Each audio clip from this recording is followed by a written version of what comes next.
നമസ്തേ. സംസ്ഥാനത്തെ പ്രൊഫഷണൽ കോളേജുകൾ കേന്ദ്രീകരിച്ച് വിദ്യാസമ്പന്നരായ യുവതികളെ തീവ്രവാദത്തിൻ്റെ വഴിയിലേക്ക് ചിന്തിപ്പിക്കാൻ ബോധപൂർവമായ ശ്രമം നടക്കുന്നുവെന്ന് CPM. വർഗീയതയിലേക്കും തീവ്രവാദ സ്വഭാവങ്ങളിലേക്കും യുവജനങ്ങളെ ആകർഷിക്കുന്നതിനുള്ള ബോധപൂർവമായ പരിശ്രമങ്ങൾ നടക്കുന്നു. CPM സമ്മേളനങ്ങളുടെ ഉദ്ഘാടന പ്രസംഗത്തിനായി പാർട്ടി നൽകിയ കുറിപ്പിലാണ് ഇത് ചൂണ്ടിക്കാണിച്ചിരിക്കുന്നത്. കേരളത്തിൽ ലവ് ജിഹാദ് ഉണ്ടെന്ന് തുറന്ന് സമ്മതിക്കുകയല്ലേ CPM? ലവ് ജിഹാദിൽ ദീർഘകാലമായി CPM സ്വീകരിച്ചു വന്ന നിലപാട് തിരുത്തുകയല്ലേ? സംഘപരിവാർ ശക്തികളും BJPയും ജനം TVയും ഒക്കെ കഴിഞ്ഞ കുറേ നാളുകളായി വിളിച്ചു പറയുന്നത് പരോക്ഷമായെങ്കിലും അംഗീകരിക്കുകയല്ലേ CPM? അങ്ങനെയെങ്കിൽ പാർട്ടിയെ അതിന് പ്രേരിപ്പിച്ച സാമൂഹ്യ രാഷ്ട്രീയ പരിസരം എന്താണ്? ജനം ഡിബേറ്റിലേക്ക് എല്ലാവർക്കും സ്വാഗതം. ജനം ഡിബേറ്റ് ഈ വിഷയമാണ് ഇന്ന് ചർച്ച ചെയ്യുന്നത്. ചിന്തകനും എഴുത്തുകാരനുമായ ശ്രീ ഹമീദ് ചേന്നമംഗലൂർ, ഹിന്ദു ഐക്യവേദി സംസ്ഥാന general secretary doctor Bhargavaram, CPM വക്താവ് അഡ്വക്കേറ്റ് KS അരുൺകുമാർ എന്നിവരാണ് ഈ സംവാദത്തിൽ അതിഥികളായി പങ്കെടുക്കുന്നത്. എല്ലാ അതിഥികളെയും ഈ സംവാദത്തിലേക്ക് സ്വാഗതം ചെയ്യുന്നു, ഒപ്പം പ്രേക്ഷകരെയും. ഡോക്ടർ ഭാർഗവറാം, ഈ ന്യൂനപക്ഷ വർഗീയത എന്ന തലക്കെട്ടിലാണ് ഇവിടെ ലവ് ജിഹാദ് ഉണ്ടെന്ന് CPM പറയാതെ പറഞ്ഞത്.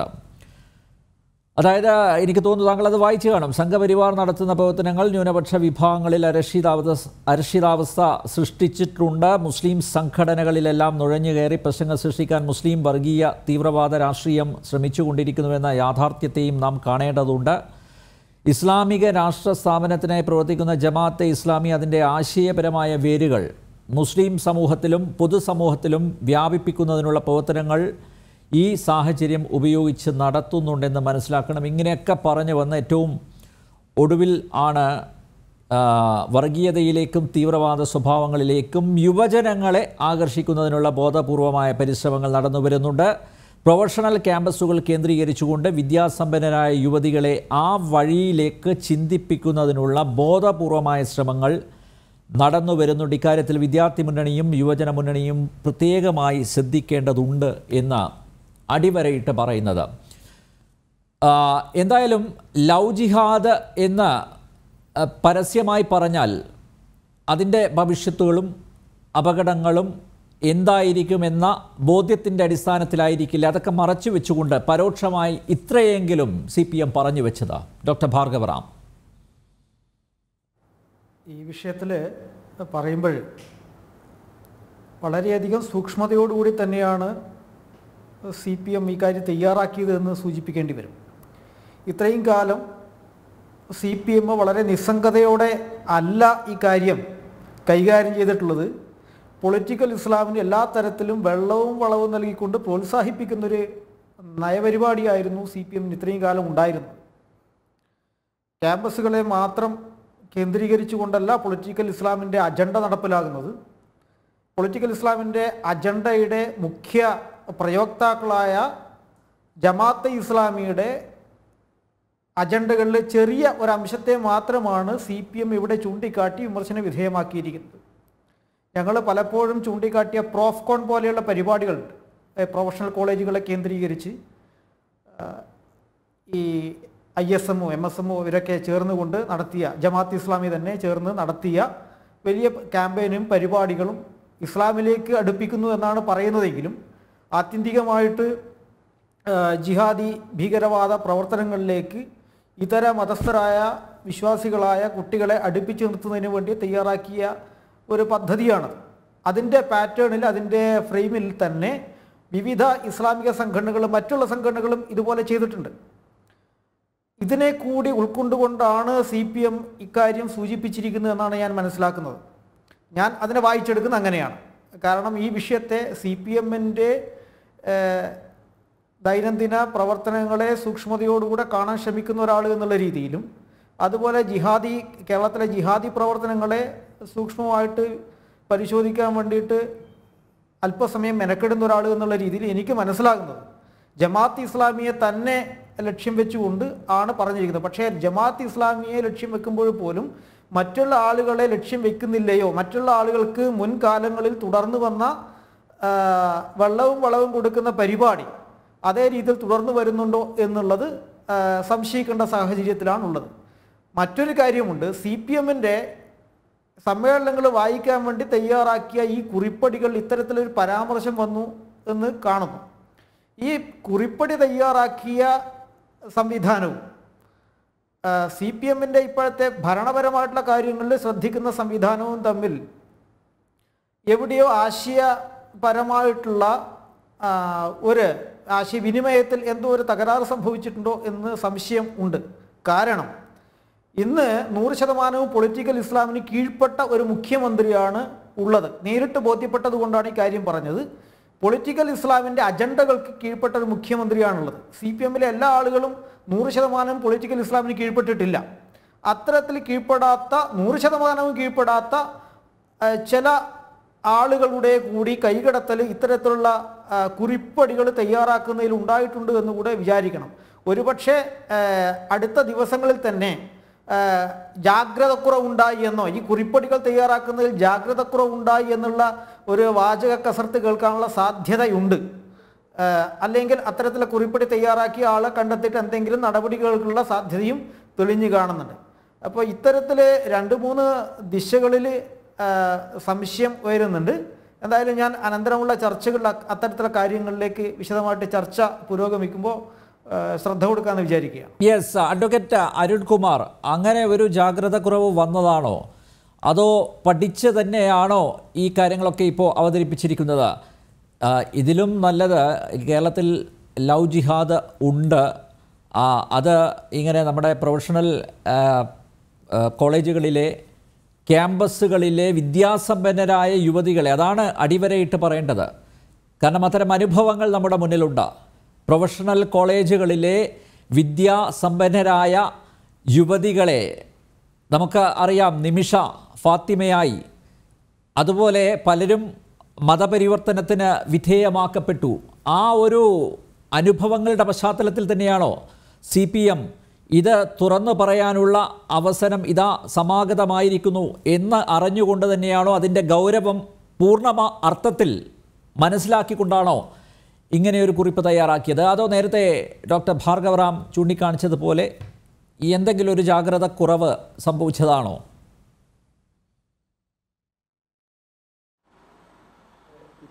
പാർട്ടി കോൺഗ്രസ് 2022 ഏപ്രിൽ മാസം കണ്ണൂരിൽ വെച്ച് ചേരുകയാണ്. സെപ്റ്റംബർ 15-ാം തീയതി മുതൽ 8 മാസം നീണ്ടു നിൽക്കുന്ന വിപുലമായ സമ്മേളന പ്രക്രിയയിലൂടെയാണ് CPM കടന്നു പോകുന്നത്. ഇപ്പോൾ സെപ്റ്റംബർ 15 മുതൽ ഒക്ടോബർ 15 വരെയാണ് ബ്രാഞ്ച് സമ്മേളനം. അതുപോലെ ഒക്ടോബർ നവംബർ മാസത്തിലാണ് ലോക്കൽ സമ്മേളനങ്ങൾ. ഈ സമ്മേളനങ്ങളിൽ പങ്കെടുക്കുന്ന, അതിൻ്റെ നേതൃത്വം കൊടുക്കുന്നവർക്ക് വേണ്ടിയിട്ടുള്ള ഒരു കുറിപ്പാണ് ഇവിടെ ചില വാചകങ്ങൾ മാത്രം അടർത്തിയെടുത്ത് വായിക്കുന്ന സാഹചര്യമുണ്ടായത്. ഏതായാലും CPM-ന്റെ സമ്മേളനങ്ങൾ കേരളം മുഴുവൻ സജീവമായിട്ടുള്ള ചർച്ചയായി മാറിയതിൽ വളരെയധികം സന്തോഷമുണ്ട്. ഒരു ജനാധിപത്യ പ്രക്രിയ എന്നത് ലോകത്തിൽ ഒരിടത്തും ഇല്ലാത്ത രാഷ്ട്രീയ പാർട്ടി, ഇത്രയധികം ജനാധിപത്യത്തിന് പ്രാധാന്യം നൽകുന്ന ഒരു പാർട്ടി എന്ന രൂപത്തിലേക്കാണ് കേരളത്തിന്റെ സമ്മേളനങ്ങൾ മാറുന്നത്. ഇപ്പോൾ 14 ജില്ലകളിലും ജില്ലാ പ്രസിഡന്റുമാരെ തെരഞ്ഞെടുത്തതിന്റെ ഭാഗമായി കോൺഗ്രസിലുണ്ടാകുന്ന പ്രശ്നങ്ങളെല്ലാം നമ്മുടെ മുന്നിലുണ്ട്. BJP ആയാലും മറ്റു രാഷ്ട്രീയ പ്രസ്ഥാനങ്ങളായാലും എല്ലാം നോമിനേഷനിലൂടെയാണ് അതിന്റെ ഭാരവാഹികളെ നിശ്ചയിക്കുന്നത്. ഇവിടെ പാർട്ടി അംഗങ്ങൾ മുഴുവൻ ബ്രാഞ്ച് സമ്മേളനത്തിന്റെ ഭാഗമായി ഒരു ദിവസം ഒത്തുകൂടി ബ്രാഞ്ച് സമ്മേളനം ഇതുവരെ കഴിഞ്ഞ 4 വർഷം നടത്തിയ പ്രവർത്തനങ്ങൾ കൃത്യമായി പരിശോധിച്ച് കുറവുകൾ കണ്ടെത്തി വരുന്ന 3 വർഷത്തേക്ക് നടത്തേണ്ട പ്രവർത്തനങ്ങളെക്കുറിച്ച് കൃത്യമായി രൂപം നൽകിയാണ് പിരിയുന്നത്. ഇവിടെ ആ സമ്മേളനത്തിൽ അവതരിപ്പിക്കപ്പെടുന്ന ഉദ്ഘാടന പ്രസംഗത്തിന്റെ ഭാഗമായിട്ടുള്ള കുറിപ്പിൽ ഭൂരിപക്ഷ വർഗീയതയെയും ന്യൂനപക്ഷ വർഗീയതയെയും വളരെ കൃത്യമായി തന്നെ വിശദീകരിച്ചിട്ടുണ്ട്. ഈ കുറിപ്പിന്റെ 27-28 പേജുകളിൽ ഭൂരിപക്ഷ വർഗീയതയെക്കുറിച്ചും തുടർന്ന് ന്യൂനപക്ഷ വർഗീയതയിൽ സൂചിപ്പിക്കുന്ന ഭാഗത്തിന്റെ അവസാന ഭാഗമാണ് ഇവിടെ വായിക്കുന്ന സാഹചര്യമുണ്ടായത്. ഇവിടെ ചോദിച്ചത് ഇതൊരു പെശക് പറ്റിയതാണ് എന്ന് പിന്നീട് പറയുമോ എന്നതാണ്. ഒരിക്കലുമില്ല. കൃത്യമായി ഈ കേരളത്തിന്റെയും രാജ്യത്തിന്റെയും ദേശീയ തലത്തിലുമുള്ള രാഷ്ട്രീയ സാഹചര്യങ്ങൾ, സാർവദേശീയ തലത്തിലുള്ള രാഷ്ട്രീയ സാഹചര്യങ്ങളെല്ലാം കൃത്യമായി വിശദീകരിച്ചുകൊണ്ട് തന്നെയാണ് ഞങ്ങളുടെ സമ്മേളനങ്ങൾ മുന്നോട്ട് പോകുക. ഏതായാലും കമ്മ്യൂണിസ്റ്റ് പാർട്ടിയെ സംബന്ധിച്ചിടത്തോളം ഒരു സാർവദേശീയ ദേശീയ കാഴ്ചപ്പാടിൽ നിലനിൽക്കുന്ന സാഹചര്യങ്ങളിലെ വിഷയങ്ങളെല്ലാം പരിശോധിക്കുന്നതിന്റെ ഭാഗമായി തന്നെ ഏറ്റവും കൃത്യമായി സൂചിപ്പിച്ചിരിക്കുന്നത് ഒരു തരത്തിലുള്ള വർഗീയതയോടും സന്ധി ചേരുന്ന ഒരു പ്രവണത ഇടതുപക്ഷത്തിനില്ല. ഭൂരിപക്ഷ വർഗീയതയായാലും ന്യൂനപക്ഷ വർഗീയതയായാലും അത് ഈ നാടിന് ആപത്താണ് എന്ന് എല്ലാ സമയത്തും ധൈര്യത്തോടെ ചങ്കുറ്റത്തോടെ പറയുന്ന പ്രസ്ഥാനം തന്നെയാണ് നമ്മുടേത്. കാരണം CPM-ന് ഒരു വർഗീയതയുമായി സന്ധിയില്ല എന്ന് പറയുമ്പോൾ അതിന് യാതൊരു മടിയുമില്ല. കാരണം ഈ വർഗീയതയുടെ ഏറ്റവും കൂടുതൽ ദുരന്ത ഫലങ്ങൾ ഭൂരിപക്ഷ വർഗീയതയുടെ ഭാഗത്തു നിന്നും ന്യൂനപക്ഷ വർഗീയതയുടെ ഭാഗത്തു നിന്നും ഏറ്റവും കൂടുതൽ അതിക്രമങ്ങൾ നേരിടേണ്ടി വന്ന പ്രസ്ഥാനം തന്നെയാണ് ഞങ്ങളുടെ പ്രസ്ഥാനം. അതുകൊണ്ട് തന്നെ ഓരോ സാഹചര്യവും കൃത്യമായി തന്നെ ഞങ്ങൾ വിശദീകരിച്ച് പരിശോധിച്ച് പോകുന്ന സാഹചര്യമാണുള്ളത്. ഇവിടെ ലവ് ജിഹാദ് തുടർന്ന് കേരളത്തിലുണ്ട് എന്ന് നേരെ പറയാത്ത തരത്തിൽ വളച്ചു പറഞ്ഞു എന്നാണ് ഇവിടെ അവതാരകൻ സൂചിപ്പിച്ചത്. മിസ്റ്റർ അനിൽ നമ്പ്യാർ ഒരു ഭാഗത്തും ഈ ലവ് ജിഹാദിനെ പറ്റി ഒരു വാക്കും ഇതിൽ പറഞ്ഞിട്ടില്ല. ഇവിടെ വർഗീയതയിലേക്കും തീവ്രവാദ സ്വഭാവത്തിലേക്കും യുവജനങ്ങളെ ആകർഷിക്കുന്നു. അതുകൊണ്ട് വിദ്യാർത്ഥി മുന്നണിയും യുവജന മുന്നണിയും കൂടുതൽ ജാഗ്രത പുലർത്തണം എന്ന് തന്നെയാണ് സൂചിപ്പിച്ചിരിക്കുന്നത്. വിദ്യാർത്ഥികളെ സംബന്ധിച്ചും യുവജനങ്ങളെ സംബന്ധിച്ചും സ്ത്രീകളെ സംബന്ധിച്ചും കർഷകരെ സംബന്ധിച്ചും കർഷക തൊഴിലാളി ഓരോ വർഗ ബഹുജന സംഘടനകളും ഈ കാലഘട്ടത്തിൽ ഏറ്റെടുക്കേണ്ട ഉത്തരവാദിത്തങ്ങളെ കുറിച്ച് സൂചിപ്പിക്കുന്നതിന്റെ ഭാഗമായിട്ടാണ് ക്യാമ്പസുകളിൽ അടുത്ത കാലത്തായിട്ട് ഉണ്ടാകുന്ന പ്രവണത ചൂണ്ടിക്കാണിക്കുന്ന സാഹചര്യം ഉണ്ടായത്. ഇത് കൃത്യമായിട്ട് തന്നെയാണ് ചൂണ്ടിക്കാണിച്ചത്. എന്റെ മതമാണ് ശരി, എന്റെ മതം മാത്രമാണ് ശരി, എന്റെ മതം ഒഴിച്ചുള്ള മറ്റു മതങ്ങളെല്ലാം പിശകാണ്, അതുകൊണ്ട് ആ മറ്റു മതങ്ങളെല്ലാം ഇവിടെ ഉണ്ടാകാനേ പാടില്ല എന്ന രൂപത്തിൽ വർഗീയത, തീവ്രവർഗീയത, അത് തീവ്രവാദത്തിലേക്ക് വഴിതിറ്റു പോകുന്ന ഒരുപാട് ഉദാഹരണങ്ങൾ അടുത്ത കാലത്ത് ഉണ്ടായിക്കൊണ്ടിരിക്കുകയാണ്. അത് ഭൂരിപക്ഷ വർഗീയതയുടെ ഭാഗത്തുനിന്നുമുണ്ട്, ന്യൂനപക്ഷ വർഗീയതയുടെ ഭാഗത്തുമുണ്ട്. അത് നമ്മുടെ രാജ്യത്തിന്റെ മതനിരപേക്ഷ കാഴ്ചപ്പാടുകളെയും നമ്മുടെ രാജ്യത്തെ തന്നെ തകർക്കുന്ന തരത്തിലേക്ക് മാറും എന്നതിന് നിരവധി ഉദാഹരണങ്ങൾ നാം കണ്ടുകൊണ്ടിരിക്കുകയാണ്. അതിൽ വേണ്ടത്ര ജാഗ്രത അഭ്യസ്തവിദ്യരായ ചെറുപ്പക്കാർ, പ്രത്യേകിച്ച് ക്യാമ്പസുകളിലുള്ളവർ അത് പുലർത്തണം, അതിനു വേണ്ടിയിട്ടുള്ള ശ്രദ്ധ ചെലുത്തണം എന്ന് തന്നെയാണ് സൂചിപ്പിച്ചിരിക്കുന്നത്. ഇതിലൊരു പെശകുമില്ല. ഇത് ഈ സാമൂഹ്യ യാഥാർത്ഥ്യങ്ങളെ കൃത്യമായി ഉൾക്കൊണ്ടുകൊണ്ടുള്ള പ്രസ്താവന തന്നെയാണ്. നമുക്കറിയാം, അറിയപ്പെടാത്ത ചതിക്കുഴികളിലേക്ക് വീണ നിരവധി ആളുകളുടെ വേദന നാം ഇന്ന് കേരളത്തിൽ കണ്ടുകൊണ്ടിരിക്കുകയാണ്. ആ ഭൂരിപക്ഷ വർഗീയതയുടെ ഭാഗമായും ന്യൂനപക്ഷ വർഗീയതയുടെ ഭാഗമായും വലിയ തരത്തിൽ പ്രതിസന്ധി നേരിട്ടുകൊണ്ടിരിക്കുന്നവരുടെ വേദനകളും നാം കണ്ടുകൊണ്ടിരിക്കുകയാണ്. അതുകൊണ്ട് സമൂഹത്തെ വേണ്ട വിധം ജാഗ്രതയോടെ നയിക്കുന്നതിന് വേണ്ടിയിട്ടുള്ള വളരെ പോസിറ്റീവായിട്ടുള്ള ഒരു പ്രസ്താവനയാണത്. അതിൽ ഒരു തരത്തിലുള്ള തെറ്റുമില്ല. ലവ് ജിഹാദിനെ കുറിച്ചുള്ള ഒരു തരത്തിലുള്ള ഒരു വാഞ്ചനയും അതിലില്ല. ലവ് ജിഹാദ് എന്നത് കേരളത്തിൽ ഇല്ല എന്ന് കേരളത്തിന്റെ കോടതി, സുപ്രീം കോടതി, ഇന്ത്യയുടെ പാർലമെന്റിൽ കൃത്യമായി തന്നെ കേന്ദ്ര ഗവൺമെന്റ് വ്യക്തമാക്കിയിട്ടുള്ളതാണ്. CPM-ഉം കൃത്യമായി ലവ് ജിഹാദോ അതുപോലെ ലഹരി ജിഹാദോ ഈ ആ ഒരു ടേം ഉപയോഗിക്കുന്നതിൽ എന്താണ് പ്രശ്നം? ശ്രീ അരുൺകുമാർ, ഇപ്പം താങ്കൾ പറഞ്ഞു ഇങ്ങനെ നമ്മുടെ പ്രൊഫഷണൽ കോളേജുകളിലെ അഭ്യസ്തവിദ്യരായിട്ടുള്ള യുവതികളെ ഒക്കെ ഇങ്ങനെ ചതിക്കുഴിയിൽ ആക്കിയിട്ടുണ്ട് എന്ന. ഈ ചതിക്കുഴിയിലാക്കപ്പെട്ട യുവതികളുടെ മാതാപിതാക്കൾ തന്നെ പറഞ്ഞിട്ടുണ്ട് ഇത് ലവ് ജിഹാദാണ് എന്ന്. അവർ അവരുടെ അനുഭവത്തിൻ്റെ വെളിച്ചത്തിൽ കരഞ്ഞുകൊണ്ട് പറഞ്ഞിട്ടുണ്ട് മാധ്യമങ്ങളുടെ മുന്നിൽ. ലവ് ജിഹാദിൻ്റെ ഇരകളാണെന്ന് പറഞ്ഞിട്ടുണ്ട്. അപ്പോൾ പിന്നെ അത് തുറന്നു പറഞ്ഞാൽ പോരെ, നിങ്ങളെന്തിനാ ഈ വളച്ചു കെട്ടി പറയുന്നത്? ഞങ്ങൾ വളരെ സ്ട്രെയിറ്റ് ആയിട്ട് തന്നെയാണ് പറഞ്ഞത്. പ്രണയത്തിന്റെ പേരിൽ വ്യത്യസ്ത മതത്തിലുള്ളവർ വിവാഹം കഴിക്കുന്നതും ഒരുമിച്ച് താമസിക്കുന്നതും ഇവിടെ ഒരു തെറ്റുമല്ല. അല്ല, അത് തെറ്റല്ല. പക്ഷേ നിർബന്ധിത മതപരിവർത്തനം നടക്കുന്നു. അങ്ങനെ പരിവർത്തനം ചെയ്യപ്പെട്ട, അതായത് ചതിക്കുഴിയിലാക്കി പരിവർത്തനം ചെയ്ത് എന്തിനാ സിറിയയിലേക്കും അഫ്ഗാനിസ്ഥാനിലേക്കും അയക്കുന്നത്? അതല്ലേ ചോദ്യം ചെയ്യുന്നത്. അല്ലാതെ നമുക്കറിയാം, എൻ്റെയും താങ്കളുടേതായിട്ടുള്ള സുഹൃത്തുക്കൾ മതം മാറി അല്ലെങ്കിൽ ജാതി മാറിയൊക്കെ വിവാഹം ചെയ്തിട്ടുണ്ട്. നല്ല രീതിയിൽ അവർ മുന്നോട്ട് പോവുകയും ചെയ്യുന്നുണ്ട്. പക്ഷേ ഇവിടെ ഇത് ചതിക്കുഴിയാണ്, ഇങ്ങനെയൊക്കെ നടക്കുന്നു എന്ന് മനസ്സിലാക്കിയിട്ടും ഇതിന് പിന്നിൽ പ്രവർത്തിക്കുന്ന ശക്തികളെ പിന്തുണക്കുകയല്ലേ CPM പോലുള്ളൊരു പ്രസ്ഥാനം? നിങ്ങൾ ആരെയാണ് ഭയപ്പെടുന്നത്? ലവ് ജിഹാദാണ് എന്ന് വിളിച്ചു പറയുന്നതിൽ നിന്ന് എന്തിനാണ് നിങ്ങൾ പുറകോട്ട് പോകുന്നത്? എന്തുകൊണ്ടാണ് നിങ്ങൾക്ക് വിമുഖത?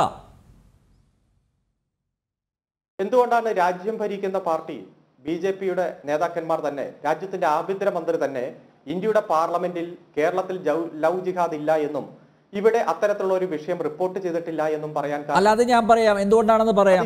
അത് ഇവിടുത്തെ ആഭ്യന്തര വകുപ്പ് കൊടുക്കുന്ന റിപ്പോർട്ടിനനുസരിച്ചല്ലേ അവിടെ കേന്ദ്രമന്ത്രി അത്തരം ഒരു പരാമർശം നടത്തിയത്? അല്ലല്ല. പിന്നല്ലാതെ ദേശീയ തലത്തിൽ വലിയ വിപുലമായിട്ടുള്ള ഇന്റലിജൻസ് സംവിധാനമുണ്ട്. ലവ് ജിഹാദ് ഉണ്ടോ എന്ന ചോദ്യത്തിന് ഈ ഇന്ത്യയുടെ പാർലമെന്റിൽ ആഭ്യന്തര വകുപ്പ് തന്നെ അത്തരത്തിൽ ഇല്ല എന്ന് പറയുന്ന സാഹചര്യം ബഹുമാനപ്പെട്ട കേരള ഹൈക്കോടതിയും സുപ്രീം കോടതിയും വിവിധങ്ങളായിട്ടുള്ള വിധിന്യായത്തിൽ സംസ്ഥാന സർക്കാർ നൽകിയ റിപ്പോർട്ടിന്റെ അടിസ്ഥാനത്തിലാണ് അങ്ങനെ ഒരു പരാമർശം കേന്ദ്ര ആഭ്യന്തര സഹമന്ത്രിയുടെ ഭാഗത്തു നിന്നുണ്ടായത്. താങ്കൾ അത് പരിശോധിക്കണം. അല്ല മിസ്റ്റർ അനിൽ നമ്പ്യാർ, ഇന്ത്യൻ ഭരണഘടനയുടെ ആർട്ടിക്കിൾ 25 പ്രകാരം ഏതു മതത്തിൽ വിശ്വസിക്കാനും ഏതു മതത്തെ പ്രചരിപ്പിക്കാനും, എനിക്കൊരു മതത്തിലും വിശ്വാസമില്ലെങ്കിൽ എനിക്കൊരു മതത്തിലും വിശ്വാസമില്ല എന്ന കാര്യം പ്രചരിപ്പിക്കാനുമുള്ള അധികാരം കൃത്യമായി നൽകുന്നുണ്ട്. ഇവിടെ പ്രണയിച്ച് വിവാഹം കഴിക്കുന്നവരുണ്ട്. അതുപോലെ തന്നെ അത്തരത്തിലുള്ള സാഹചര്യങ്ങളൊന്നും ഏതെങ്കിലും തരത്തിൽ ഒരു ലവ് ജിഹാദ് എന്ന രൂപത്തിൽ ഇന്റർപ്രറ്റ് ചെയ്യാൻ പറ്റിയ സാഹചര്യങ്ങൾ ഇവിടെ ഇല്ല എന്ന് നീതിന്യായ പീഠങ്ങൾ കൃത്യമായി പറയുന്നു. രാജ്യത്തിന്റെ കേന്ദ്ര ഗവൺമെന്റ് തന്നെ ഇന്ത്യൻ പാർലമെന്റിൽ പറയുന്നു. പിന്നെ നമുക്ക് എങ്ങനെയാണ് അതിനെ കൂടുതൽ ദുർവ്യാഖ്യാനം ചെയ്ത് പറയാൻ കഴിയുക? ഞങ്ങൾ സൂചിപ്പിച്ചത് ഇവിടെ വർഗീയത, തീവ്ര വർഗീയത, അത് ഭീകരവാദം, അത്തരത്തിലേക്ക് അടുത്ത കാലത്തുണ്ടായിട്ടുള്ള പ്രവണതയെ ആ തരത്തിൽ തന്നെയാണ് കാണുന്നത്. അത് പ്രണയിച്ച് മതം മാറ്റി മറ്റു രൂപത്തിൽ എന്ന രൂപത്തിലല്ല, മറിച്ച് ഇവിടെ വർഗീയതയുടെ ദുരന്ത ഫലങ്ങൾ അനുഭവിക്കേണ്ടി വരുന്ന സാഹചര്യങ്ങളെ ഒഴിവാക്കാൻ വേണ്ടി, തീവ്രവാദത്തിന്റെ ദുരന്ത ഫലങ്ങൾ അനുഭവിക്കാതിരിക്കാനുള്ള സാഹചര്യങ്ങൾ ഉണ്ടാക്കാൻ വേണ്ടി കൃത്യമായി തന്നെ ഇത് പരിശോധിച്ചു പോകണം. വിദ്യാർത്ഥി യുവജനങ്ങൾ വേണ്ടത്ര ജാഗ്രതയോടെ ഈ വിഷയത്തിൽ കാണണം എന്ന് വളരെ പോസിറ്റീവായിട്ട് തന്നെ നേരിട്ട് തന്നെ സൂചിപ്പിച്ചിരിക്കുകയാണ്. ഇതിലൊന്നും തന്നെ മറച്ചു വെക്കേണ്ട സാഹചര്യങ്ങളില്ല. കൃത്യമായി തന്നെ ഭൂരിപക്ഷ വർഗീയതയും ന്യൂനപക്ഷ വർഗീയതയും ഈ സമൂഹത്തിൽ ഉണ്ടാകുന്ന പ്രശ്നങ്ങൾ കൃത്യമായി തന്നെ ഈ റിപ്പോർട്ടിന്റെ ഭാഗമായി, ഈ കുറിപ്പിന്റെ ഭാഗമായി സൂചിപ്പിച്ചിട്ടുണ്ട്. ഓക്കെ, എന്തായാലും താങ്കൾ ആ നിലപാടിൽ തന്നെ ഉറച്ച് നിൽക്കുകയാണ്. ഇതിൽ എന്തായാലും കയ്യബദ്ധം ഒന്നും പറ്റിയിട്ടില്ല എന്നാണ് അരുൺകുമാർ പറയുന്നത്. തിരിച്ചെത്താം ഒരു ചെറിയ ഇടവേളയ്ക്ക് ശേഷം.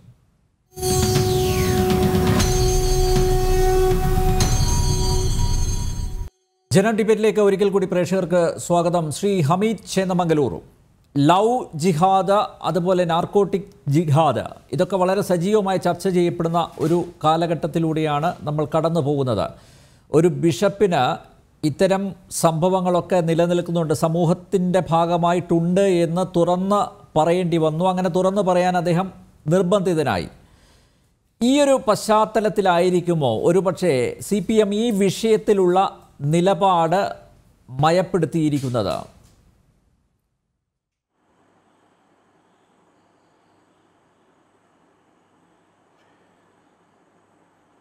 CPM വിഷയത്തിലുള്ള നിലപാട് മയപ്പെടുത്തുകയല്ലല്ലോ ചെയ്യുന്നത്. നേരത്തെ CPM വളരെ വ്യക്തമായിട്ട് പറഞ്ഞിരുന്നത് ലവ് ജിഹാദ് പോലുള്ള പ്രതിഭാസങ്ങളില്ല എന്നാണ്. പക്ഷേ ഇപ്പോൾ ഇവിടെ പരാമർശിക്കപ്പെട്ട രേഖയിൽ ന്യൂനപക്ഷ വർഗീയത എന്ന ഉപശീർഷകത്തിന് താഴെ വരുന്ന വരികൾ വായിക്കുമ്പോൾ നമുക്ക് മനസ്സിലാക്കാൻ കഴിയുന്നത് CPM പ്രത്യക്ഷത്തിലല്ലെങ്കിൽ പരോക്ഷമായിട്ടെങ്കിലും ലവ് ജിഹാദിനെക്കുറിച്ച് സൂചിപ്പിക്കുന്നുണ്ട് എന്നാണ്. ഞാനിത് പറയാൻ കാരണം, ഞാൻ ആ പ്രസക്തമായ ഭാഗം വായിച്ചപ്പോൾ അവിടെ ആദ്യം പറയുന്നത് വർഗീയതയിലേക്കും തീവ്രവാദത്തിലേക്കുമൊക്കെ യുവജനങ്ങളെ ആകർഷിക്കുവാനുള്ള ബോധപൂർവമായ ശ്രമങ്ങൾ നമ്മുടെ സംസ്ഥാനത്ത് നടന്നു വരുന്നുണ്ട്. അത് കഴിഞ്ഞിട്ട് യുവജനങ്ങളെ എന്നാണ് ആദ്യത്തെ ഈ സെൻറ്റൻസിൽ പറയുന്നത്. അത് കഴിഞ്ഞിട്ടുള്ള വാചകത്തിൽ പറയുന്നത് പ്രൊഫഷണൽ ക്യാമ്പസുകളിൽ യുവതികളെ വർഗീയതയിലേക്കും തീവ്രവാദത്തിലേക്കുമൊക്കെ കൊണ്ടുപോകുവാനുള്ള ബോധപൂർവമായ ശ്രമങ്ങൾ നടക്കുന്നുണ്ട് എന്നാണ്. ആദ്യം യുവജനങ്ങളെ എന്ന് പറഞ്ഞിട്ട് പിന്നെ എന്തിനാണ് യുവതികളെ എന്ന് പ്രത്യേകം എടുത്തു പറയുന്നത്? യുവജനങ്ങളിൽ പെടുമല്ലോ ആണും പെണ്ണും ഒക്കെ.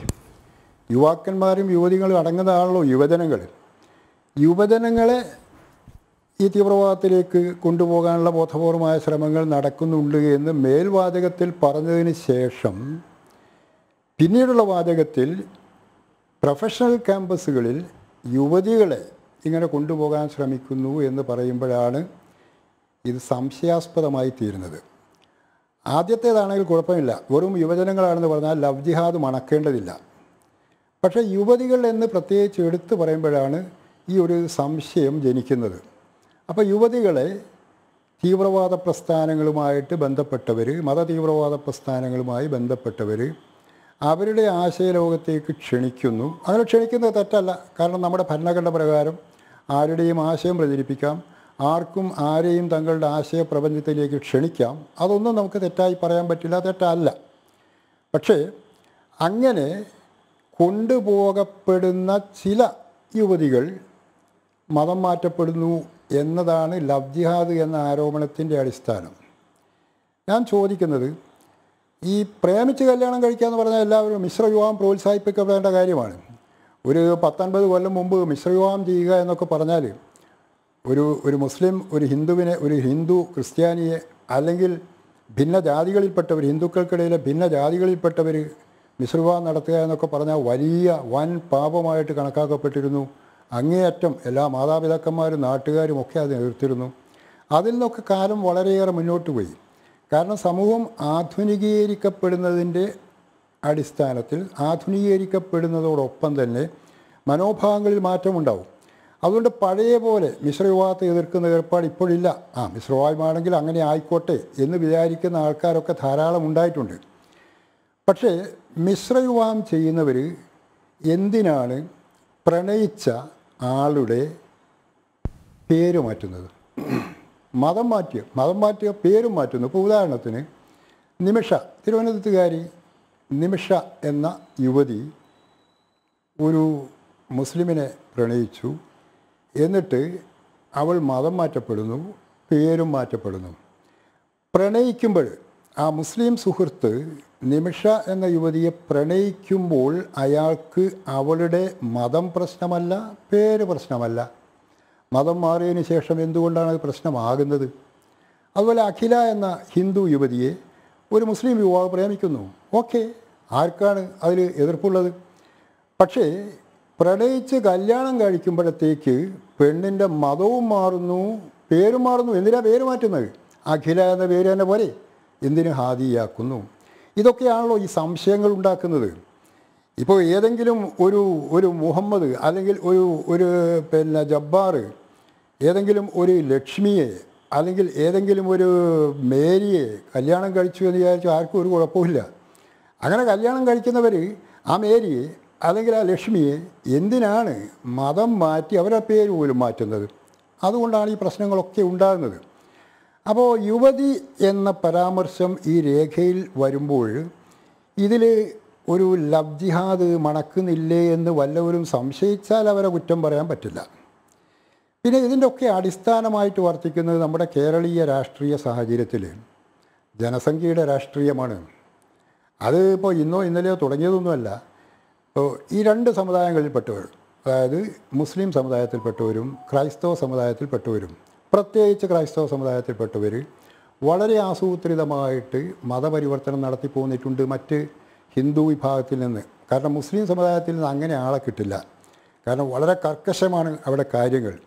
പക്ഷേ ഹിന്ദു സമുദായത്തിൽ ജാതീയതയുള്ളതുകൊണ്ടും ജാതി സമ്പ്രദായത്തിൻ്റെ ദുഷിപ്പുകൾ ഉള്ളതുകൊണ്ടും ജാതിയുടെ പേരിലുള്ള വിവേചനം അനുഭവിക്കുന്ന ധാരാളം പേർ ആ സമൂഹത്തിലുള്ളതുകൊണ്ടും ഹിന്ദു സമുദായത്തിൽ നിന്ന് അല്ലെങ്കിൽ ഹിന്ദുക്കൾക്കിടയിലെ വ്യത്യസ്ത ജാതികളിൽ നിന്ന് ക്രൈസ്തവ സമുദായത്തിലേക്ക് ആളുകളെ കൊണ്ടുപോകുന്ന രീതി വളരെ കാലമായിട്ട് നടക്കുന്നുണ്ട്. അത് വളരെ പ്ലാൻഡായിട്ട് ആസൂത്രിതമായി നടക്കുന്നതാണ്. ഇപ്പോൾ മുസ്ലിങ്ങൾക്കിടയിൽ പ്രവർത്തിക്കുന്ന ചില സംഘടനകൾ, ജമാഅത്തെ ഇസ്ലാമി ഈ രേഖയിൽ പരാമർശിക്കപ്പെടുന്നുണ്ട്. ജമാഅത്തെ ഇസ്ലാമിയുടെ ഓഫ് ഷൂട്ട് എന്ന് വിശേഷിപ്പിക്കാവുന്ന ഒരു സംഘടനയാണ് ഈ Popular Front of India. Popular Front of India എന്ന് പറഞ്ഞാൽ ജമാഅത്തെ ഇസ്ലാമിയുടെ വിദ്യാർത്ഥി പ്രസ്ഥാനമായിട്ട് 1977 രൂപീകരിക്കപ്പെട്ട സിമി നിരോധിക്കപ്പെട്ടു. സിമിയിൽ പ്രവർത്തിച്ചവർ പിന്നെ NDF ആയി.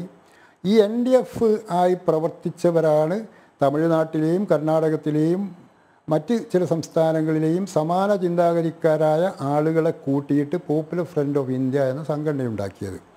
ആ സംഘടനയുടെ രാഷ്ട്രീയ മുഖമാണ് SDPI. ഈ പറയുന്ന പോപ്പുലർ ഫ്രണ്ടിനും അതുപോലെ SDPIക്കും ജമാഅത്തെ ഇസ്ലാമിക്കുമൊക്കെ കേരളം എന്ന് പറഞ്ഞാൽ 27% മുസ്ലിങ്ങളുള്ള സംസ്ഥാനമാണ്. ഇവിടെ അവർക്ക് മുസ്ലിം ജനസംഖ്യ കൂട്ടുന്നതിൽ താല്പര്യമുണ്ടാവുക സ്വാഭാവികമാണ്. കാരണം അവരൊക്കെ രാഷ്ട്രീയ പ്രസ്ഥാനങ്ങളാണ്. ഇതൊന്നും മതസംഘടനകളൊന്നുമല്ല. ജമാഅത്തെ ഇസ്ലാമി ഒരിക്കലും തങ്ങൾ വെറും മതസംഘടനയാണ് എന്ന് പറയാറേയില്ല. അവർ എപ്പോഴും മുന്നോട്ട് വെക്കുന്ന ഏറ്റവും പ്രധാനപ്പെട്ട ആശയം മറ്റ് പല മുസ്ലിം സംഘടനകളും പറയുന്നത് പോലെയുള്ള ഒരു ഇസ്ലാമിനെ അല്ല ഞങ്ങൾ പ്രതിനിധാനം ചെയ്യുന്നത് എന്നാണ്. അവർ പറയുക ഇസ്ലാം എന്ന് പറഞ്ഞാൽ അത് സമ്പൂർണമായ ഒരു ജീവിത വ്യവസ്ഥയാണ്. ആ സമ്പൂർണമായ ജീവിത വ്യവസ്ഥയുടെ അവിഭാജ്യമായ ഭാഗമാണ് രാഷ്ട്രീയം. രാഷ്ട്രീയമില്ലാത്ത ഇസ്ലാം പൂർണ്ണമാവുകയില്ല. അതുകൊണ്ട് ഇസ്ലാമിൻ്റെ അവിഭക്ത ഭാഗമായ രാഷ്ട്രീയവും കൂടി മുന്നോട്ട് വെക്കുന്നവരാണ് യഥാർത്ഥ മുസ്ലിങ്ങൾ. ഇസ്ലാമിന് അതിൻ്റേതായ രാഷ്ട്രീയമുണ്ട്. അത് ഈ പറയുന്ന മറ്റ് പല സംഘടനകളുമുണ്ട്. സുന്നി സംഘടനകളുണ്ട്, മുജാഹിദ് സംഘടനകളുണ്ട്. കേരളത്തിൽ പ്രവർത്തിക്കുന്ന ഈ സംഘടനകളൊന്നും ഈ പറയുന്ന കാര്യം ഈ ജമാഅത്തെ ഇസ്ലാമി പറയുന്ന പോലെ പറയാറില്ല. അതായത് രാഷ്ട്രീയമില്ലെങ്കിൽ ഇസ്ലാം പൂർണ്ണമാവുകയില്ല എന്ന് പറയാറില്ല. അപ്പോൾ ജമാഅത്തെ ഇസ്ലാമിയും അതിൻ്റെ പോഷക സംഘടനകളായ ഞാൻ നേരത്തെ നേരത്തെ സിമി, അതേ പോപ്പുലർ ഫ്രണ്ട്, പിന്നീട് വേറെ പല സംഘടനകളുമുണ്ട്. അതിൻ്റെ രാഷ്ട്രീയ മുഖമായ വെൽഫെയർ പാർട്ടി, ഇവരൊക്കെ കാണുന്നത്, ഇസ്ലാമിനെ കാണുന്നത് അത് രാഷ്ട്രീയവും കൂടി ഉൾക്കൊള്ളുന്ന ഒരു പ്രത്യയശാസ്ത്രമാണ്, കേവലമായൊരു മതമല്ല എന്നാണ്. അതിന് കേരളത്തിൽ ശക്തി ആർജിക്കാൻ കഴിയും. എങ്ങനെ വന്നാൽ കേരളത്തിൽ ഇപ്പോൾ 27% മുസ്ലിങ്ങളുള്ളത്. ഈ മുസ്ലിം ജനസംഖ്യ ഒരു 35% അത് തീർച്ചയായിട്ടും അവർക്ക് ഗുണം ചെയ്യും. അതിനെന്ത് ചെയ്യണം? മുസ്ലിം ലീഗ് പോലുള്ള പാർട്ടികളെ ക്ഷീണിപ്പിക്കണം. അതും നമ്മൾ ഈ കൂട്ടത്തിൽ മനസ്സിലാക്കേണ്ട ഒരു കാര്യമാണ്. ജമാഅത്തെ ഇസ്ലാമി, പോപ്പുലർ ഫ്രണ്ട് പോലുള്ള സംഘടനകളെ സംബന്ധിച്ചിടത്തോളം അവരുടെ ഏറ്റവും വലിയ ശത്രു മുസ്ലിം ലീഗ് പോലുള്ള സംഘടനകളാണ്. കാരണം കേരളത്തിലെ മുസ്ലിങ്ങൾക്കിടയിൽ വളരെ ഗണ്യമായൊരു വിഭാഗം മുസ്ലിം ലീഗിനോടൊപ്പമാണ്. ഈ പറഞ്ഞ കൂട്ടർക്കൊക്കെ മുസ്ലിം ലീഗിനാണെങ്കിലും INL-നാണെങ്കിലും ജമാഅത്തെ ഇസ്ലാമിക്കാണെങ്കിലും പോപ്പുലർ ഫ്രണ്ടിനാണെങ്കിലും അവരെയൊക്കെ ആളെ കിട്ടാൻ ഒരു സമുദായം മാത്രമേ ഉള്ളത്. മുസ്ലിം സമുദായത്തിൽ നിന്ന് വേണം എല്ലാവർക്കും ആളുകളെ കിട്ടാൻ. ഹിന്ദുക്കളോ ക്രിസ്ത്യാനികളോ ഒന്നോ ഈ ജമാഅത്തെ ഇസ്ലാമിയിലും പോപ്പുലർ ഫ്രണ്ടിലും ഒന്നും പോയി ചേരാൻ പോകുന്നില്ല. ചില എക്സെപ്ഷൻസ് ഉണ്ടാകാം എന്നല്ലാതെ. അപ്പോൾ ഈ സമുദായത്തിൽ നിന്ന് ആളുകളെ കിട്ടണം ഈ പറയുന്ന സംഘടനകൾക്ക്. അതിന് മുസ്ലിം ജനസംഖ്യ വർദ്ധിക്കുകയും മുസ്ലിം ലീഗ് ക്ഷീണിക്കുകയും അങ്ങനെ ജമാഅത്തെ ഇസ്ലാമി, പോപ്പുലർ ഫ്രണ്ട് പോലുള്ള സംഘടനകൾ കൂടുതൽ ശക്തി ആർജിക്കുകയും ചെയ്താൽ അവർക്ക് കേരളത്തിലെങ്കിലും ശക്തമായ രാഷ്ട്രീയ സ്വാധീനമായി മാറാൻ കഴിയുകയും ഭരണത്തിൽ നിർണായക സ്വാധീനം ചെലുത്താൻ കഴിയുകയും ചെയ്യും എന്നവർ കരുതുന്നു. അങ്ങനെ സംഭവിക്കുമ്പോൾ നമ്മൾ മതേതര പാർട്ടികൾ എന്ന് വിശേഷിപ്പിക്കുന്ന കോൺഗ്രസ്സോ CPM-ഓ മറ്റേ കമ്മ്യൂണിസ്റ്റ് പാർട്ടിയോ ഒന്നും തന്നെ ഇവരെ പിന്നെ വർഗീയ പാർട്ടിയായിട്ടല്ല കാണുക. കാരണം അധികാരമാണ് എല്ലാവരെ സംബന്ധിച്ചിടത്തോളവും മുഖ്യ പ്രശ്നം. അധികാരം കിട്ടാൻ എന്തും ചെയ്യും. ഞാൻ ഉദാഹരണം പറയാം. ജമാഅത്തെ ഇസ്ലാമി അതിശക്തമായിട്ട് എതിർക്കുന്നു ഇപ്പോൾ CPM. ഇതുപോലെ CPM അതിശക്തമായിട്ട് ജമാഅത്തെ ഇസ്ലാമിയെ എതിർത്ത മറ്റൊരു കാലഘട്ടമുണ്ടായിരുന്നു. അത് 2009, 2010 കാലഘട്ടമാണ്. ഈ 2009-10 കാലഘട്ടത്തിൽ ഇവിടെ CPM-ആണ് അധികാരത്തിലിരിക്കുന്നത്. അന്ന് കോഴിക്കോട് ജില്ലയിലെ കിനാലൂരിൽ ഇൻഡസ്ട്രിയൽ എസ്റ്റേറ്റിൽ പ്രശ്നങ്ങളുണ്ടായെന്ന് പറഞ്ഞാൽ CPM-ൻ്റെ നയപരിപാടികളോട് വിയോജിച്ചുകൊണ്ട് ജമാഅത്തെ ഇസ്ലാമിയുടെ യുവജന പ്രസ്ഥാനമായ സോളിഡാരിറ്റി രംഗത്ത് വന്നു. CPM-നെ നിശിതമായി വിമർശിച്ചുകൊണ്ടും അവർക്കെതിരെ കായികമായിട്ട് തന്നെ പ്രതിഷേധ രംഗത്തിറങ്ങിക്കൊണ്ടും അവർ രംഗത്ത് വന്നു. അങ്ങനെ രംഗത്ത് വന്നപ്പോഴാണ് 2009 അവസാനം തൊട്ട് 2010 അവസാനം വരെ CPM-നെ രൂക്ഷമായി വിമർശിച്ചുകൊണ്ട് കേരളത്തിൽ CPM രംഗത്തിറങ്ങിയത്. അന്ന് പലരും ഓർക്കുന്നുണ്ടാവും, ദേശാഭിമാനിയിൽ ജമാഅത്തെ ഇസ്ലാമിയെ ആദ്യം നിശിതമായി വിമർശിച്ചുകൊണ്ട് ലേഖന പരമ്പര വന്നു. ഈ ലേഖനങ്ങളൊക്കെ എഴുതിയത് CPM-ൻ്റെ നേതാക്കളും CPM-നോടൊപ്പം നിൽക്കുന്ന വേറെ ചിലരുമാണ്. ഒരു 10-12 ലേഖനങ്ങളെങ്കിലും ദേശാഭിമാനി പത്രത്തിൽ അക്കാലത്ത് വന്നു. ജമാഅത്തെ ഇസ്ലാമി എന്ന് പറഞ്ഞാൽ അങ്ങേയറ്റം വർഗീയമായ, മതമൗലികവാദപരമായ, മതതീവ്രവാദപരമായ ഇസ്ലാമിക രാഷ്ട്രം സ്ഥാപിക്കാൻ കിണഞ്ഞ് പരിശ്രമിച്ചുകൊണ്ടിരിക്കുന്ന സംഘടനയാണ്, അതിനെ ഒറ്റപ്പെടുത്തണം എന്നൊക്കെ പറഞ്ഞുകൊണ്ടായിരുന്നു ഈ ലേഖന പരമ്പര. പക്ഷേ എന്ത് സംഭവിച്ചു? 2010 ഒക്ടോബറിൽ പഞ്ചായത്ത് ഇലക്ഷൻ വരുന്നു. പഞ്ചായത്ത് ഇലക്ഷൻ വന്നതോടുകൂടി ജമാഅത്തെ ഇസ്ലാമിയോടുള്ള എല്ലാ വിരോധവും ആവിയായിപ്പോയി CPM-ൻ്റെ കാര്യത്തിൽ. ഞാൻ ജീവിക്കുന്ന മുക്കം പഞ്ചായത്തിൽ 2010 പഞ്ചായത്ത് തിരഞ്ഞെടുപ്പിൽ CPM ഭരിച്ചു. എങ്ങനെയാണെന്നറിയാമോ? CPM ഒരു ഭൂരിപക്ഷമില്ല. ജമാഅത്തെ ഇസ്ലാമിയുടെ പാർട്ടിയായ വെൽഫെയർ പാർട്ടിയുടെ ഏക അംഗത്തെ, അംഗത്തിൻ്റെ പേര് ഫാത്തിമ എന്നാണ്, ആ ഫാത്തിമ എന്ന ഏക അംഗത്തെ കൂട്ടുപിടിച്ചുകൊണ്ട് മുക്കം പഞ്ചായത്ത് ഭരിച്ചു. തൊട്ടടുത്ത കൊടിയത്തൂർ പഞ്ചായത്ത് ഭരിച്ചു. തൊട്ടടുത്ത കാരശ്ശേരി പഞ്ചായത്ത് ഭരിച്ചു. എന്ന് വെച്ചാൽ അപ്പോൾ ജമാഅത്തെ ഇസ്ലാമി കൊള്ളാവുന്ന സംഘടനയായി മാറി. ഇപ്പോൾ അവരെ സംബന്ധിച്ചിടത്തോളം ജമാഅത്തെ ഇസ്ലാമി മോശമായ സംഘടനയാണ്. പക്ഷേ ഞാൻ നേരത്തെ സൂചിപ്പിച്ചതുപോലെ ജമാഅത്തെ ഇസ്ലാമിയും പോപ്പുലർ ഫ്രണ്ടും ഒക്കെ സ്വപ്നം കാണുന്നത് പോലെ അവർക്ക് കൂടുതൽ മേധാവിത്വം കേരളത്തിൽ ഉണ്ടായാൽ കോൺഗ്രസും CPM ഒക്കെ അവരെ കൂട്ടുപിടിക്കും എന്നതാണ് വാസ്തവത്തിൽ സ്ഥിതി. കൂടുതൽ കാര്യങ്ങൾ പറയാനുണ്ട്, നിങ്ങൾ പറഞ്ഞുകൊണ്ട് ഞാൻ തൽക്കാലം. എന്തായാലും വളരെ വ്യക്തമായി തന്നെ താങ്കൾ കാര്യങ്ങൾ അവതരിപ്പിക്കുകയുണ്ടായി. മുക്കത്തും കാരന്തൂരിലും മാത്രമല്ല, സംസ്ഥാനത്തിൻ്റെ മറ്റ് പല ഭാഗങ്ങളിലും ഇത്തരത്തിലുള്ള അവിഹിത വേഴ്ചകൾ, ബന്ധങ്ങൾ ഒക്കെ ഉണ്ട്. ഈരാറ്റുപേട്ടയിലെ അവസ്ഥയൊക്കെ അറിയാം. അതുകൊണ്ട് തന്നെ ഇത്തരം ശക്തികളുമായി, വർഗീയ ശക്തികളുമായി കൈകോർക്കുന്നില്ല എന്ന് CPM പറയുന്നതിലെ കാപട്യവും തിരിച്ചറിയേണ്ടതുണ്ട്. തിരിച്ചു വരാം, ഒരു ഇടവേള കൂടി അനിവാര്യമായിരിക്കുന്നു. ഉടൻ തിരിച്ചെത്താം.